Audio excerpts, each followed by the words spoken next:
எல்லோருக்கும் வணக்கம். இன்றைக்கி நம்ம சேனலில் பழுவக்காய் பொரியல் எப்படி செய்கிறதுன்னு பார்க்கலாம்.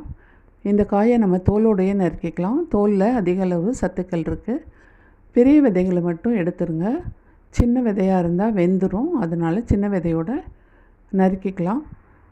நான் ஸ்டவ்வில் கடாயை வச்சு கொஞ்சம் எண்ணெய் சேர்த்துட்டேன் தாளிக்கிறதுக்கு.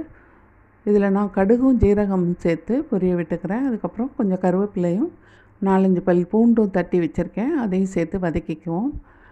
இப்போ சின்ன வெங்காயமும் பெரிய வெங்காயமும் பொடியாக நறுக்கி எடுத்துக்கலாம். நம்ம சேனலில் முருங்கைக்கீரை சூப் வீடியோ லிங்க் டிஸ்கிரிப்ஷனில் இருக்குது, அதையும் பாருங்கள்.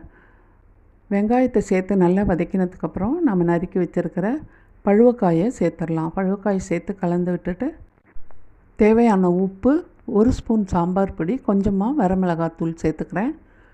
இது எல்லாத்தையும் சேர்த்து கலந்து விட்டுக்குவோம். கொஞ்சமாக தண்ணி சேர்த்து மூடி போட்டு மீடியம் ஃப்ளேமில் நல்லா வேக வச்சு எடுத்துக்குவோம்.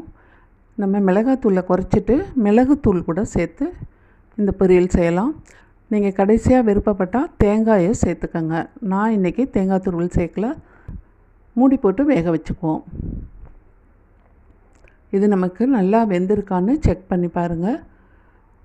நம்மளோட பொரியல் ரெடி ஆயிடுச்சு. நீங்களும் ட்ரை பண்ணி பாருங்கள். தேங்க்யூ.